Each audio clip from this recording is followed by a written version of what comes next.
Next is we'll take one example. Okay, well, first example.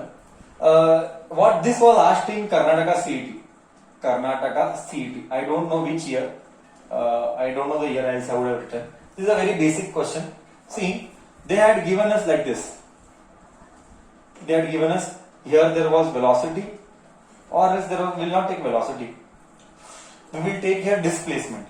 We will take here displacement. Okay, yeah, position. Well, instead of taking displacement, position will take. This is again 9th standard.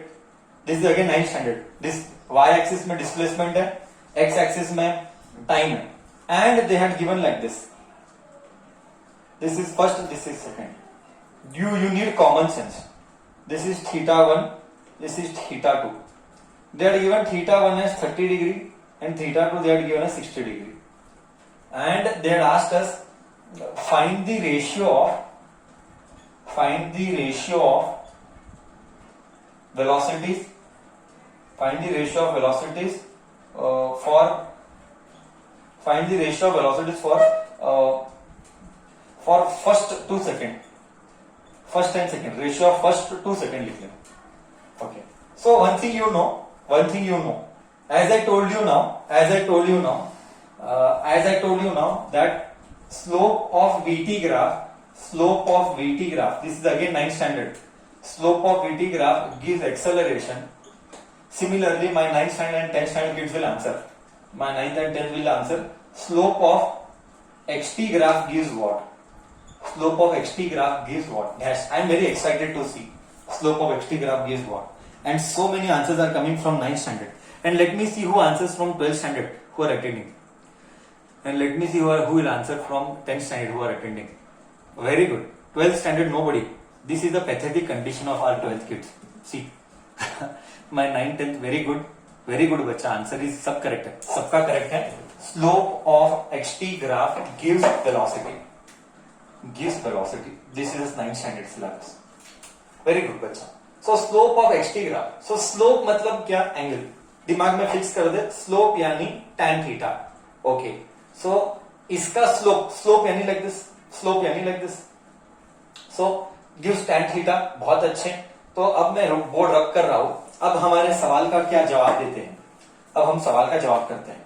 Okay. So you know slope gives velocity. So I'll write it. Slope of 1 to slope of 2. Slope of 2 is velocity v1 by v2. Because slope of xt graph gives velocity. And v1 is tan theta 1 and v2 is tan theta 2. Very correct. So tan theta 1 is tan 30. 10th बच्चे, I taught you trigonometry. Theta 2 is tan 60. Tan 30 is 1 by root 3. Tan 60 is root 3. So answer is 1 by 3. Because root 3 into root 3. I'll write here better I'll write down. And I hope बच्चा basics of fractions are clear. Nobody should ask me, sir, 1 by root 3 upon root 3 1 by 3 कैसे आया? Sir is not here to teach this. Fractions का rules, that is 8th standard basics. So velocity of v1 by v2 is 1 by 3. So what was the concept? The concept was very simple. Slope of this graph will give me velocity. Why? The position time graph. Why? Position time graph मुझे देता है velocity and velocity slope is tan theta. So tan theta 1 by tan theta 2. अभी clearly दिखता है. Common sense. मैं logically भी explain करता हूं and clearly दिखता है कि इधर tan theta 1 30 है. देख, see, common sense use कर. ये ज्यादा टाइम लेके कम डिस्टेंस ट्रैवल किया. लॉजिक देख, ये फर्स्ट वाला, ये क्या किया? ये ज्यादा टाइम लिया और डिस्टेंस कम ट्रैवल किया. देखना, डिस्टेंस कम ट्रैवल किया कैसे? Dot dot dot dot dot dot. ये ट्रैवल टू ओनली टिल ये कम टाइम लिया. देख, कम टाइम लिया. Dot dot dot dot dot. इतना ही टाइम लिया. सी, इतना ही टाइम लिया उसने और डिस्टेंस ज्यादा ट्रैवल किया. सॉरी, इधर नहीं आना चाहिए था, ऊपर आना चाहिए. तो ये तो देख के मालूम था. अगर एग्जाम में पूछा गया होता, अगर एग्जाम में पूछा गया होता कि 1 का स्पीड ज्यादा कि 2 का स्पीड ज्यादा, ये सब सॉल्व करने की जरूरत नहीं है, क्लियरली बोल लेता सर 1 का स्पीड कम है, 2 का स्पीड ज्यादा है। क्यों? क्योंकि कम टाइम में ज्यादा डिस्टेंस ट्रेवल किया, ये ज्यादा टाइम लिया, देख ज्यादा टाइम लिया, इस तरफ ज्यादा है, y में कम है, y is distance, y is distance, y axis है।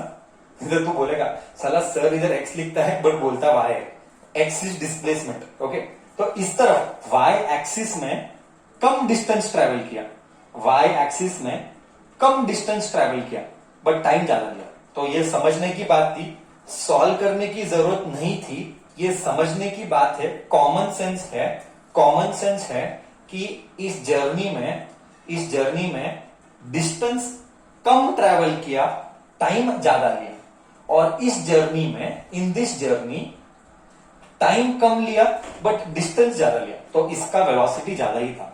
सो obviously v2 was greater than v1। अगर ये भी ऑप्शन हो सकता था, which of the following options are correct, और 4 ऑप्शन दिया जाता और ये करेक्ट ऑप्शन होता। समझा मैं क्या बोला तुझे? समझा नहीं समझा? मैं क्या बोला तुझे? समझा नहीं समझा? ओके, यही कॉन्सेप्ट है y is equal to M X plus C का, यही कॉन्सेप्ट है y is equal to M X plus C का। ओके बच्चा, टू एवरी बच्चा द कॉन्सेप्ट इज एकदम perfect clear. Now you tell me truth, whether this is all your schooling or this is colleging। ये तो सब 10th में tan theta slope of सब किया है, ये सब स्कूलिंग ही है सर, बस हमको ढंग से पढ़ना है स्कूलिंग की पढ़ाई। हाँ, अभी तुम नहीं पढ़े तो वो गलती तुम्हारी है, तुमको करना चाहिए सब बेसिक्स।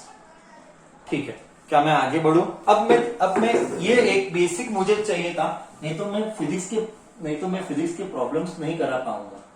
सो ये बहुत जरूरी है मेरे लिए। होल्ड पर। Okay, now we will enter into basic knowledge of vectors.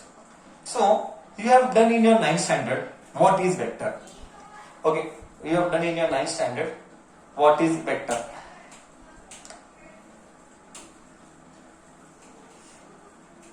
So this was one Karnataka CET problem I took, how things are asked in engineering exams, very basic level question, इतना easy अब नहीं आता है। वो time था, वो जमाना था जहाँ पे इतने इजी क्वेश्चंस आया करते थे, है ना, इतने सिंपल क्वेश्चंस आया करते थे। अब तो लेवल बढ़ गया है CET का। Well fine, okay, let us continue our discussion with respect to vector, which is the life of physics. Vector एक जान है, वेक्टर के बिना जीना पॉसिबल नहीं है फिजिक्स में। वो तो मैं क्या बोलूं, ऐसा एक चैप्टर नहीं जाएगा। तो मैंने 3 चीजें बोली थी, एज यूजुअल मैं हमेशा बोलता हूं, हर क्लास में हर साल यही रिपीट करता हूं कि फिजिक्स 3 चीजों से बनता है मैथ्स के लिए। एक ट्रिग्नोमेट्री है, विदाउट ट्रिग्नोमेट्री फिजिक्स नहीं हो सकता। Next one is vector, without vector you cannot do. And third one is calculus यानी डिफरेंशिएशन एंड इंटीग्रेशन। यही हमारी जान है फिजिक्स की, ये जान के ऊपर ही फिजिक्स टिका हुआ है। तो मैंने ये कितनी बार मेरे डायलॉग्स रिपीट किए हैं, यू नो दो dialogue. Before I tell, you will put in the chat box, I know. Maths का जन्म ही फिजिक्स के लिए हुआ है, मैथ्स का जन्म ही फिजिक्स के लिए हुआ है। ओके, चलो vector, what is vector? You are studied in 9th standard, वही है। डेफिनेशन कैसे बदलेगा? तो बड़ा होगा बट डेफिनेशन चेंज नहीं होगा, डेफिनेशन तो रहेगा same. What is vector? Vector is the one which has magnitude also and which has direction also. Now we are going to see basic addition of vectors. Okay, detail में we will do when we do chapter number 4 motion in a plane. In that chapter vector का एकदम detail पढ़ेंगे। हालांकि अभी हम सिर्फ basic knowledge ले रहे हैं कि जो मेरे को लगेगा। Okay, so magnitude of, there is something called as magnitude. Magnitude यानी फिजिक्स में वैल्यू, ये बार बार 12th में आएगा, समझने की बात है। Okay, and there is something called as direction. So these basically 2 things together makes vector. An example, if you want to give example, is force is a vector quantity, velocity is a vector quantity, acceleration is a vector quantity, displacement is a vector quantity, momentum is a vector quantity, what more, an number, उसका कोई अंत ही नहीं है, मैं लिखते जाऊंगा आता जाएगा। Okay, electric field 12th standard का फर्स्ट चैप्टर इलेक्ट्रिक फील्ड्स के ऊपर वेक्टर क्वांटिटी है। हाँ, ये सब चीजें आएगी।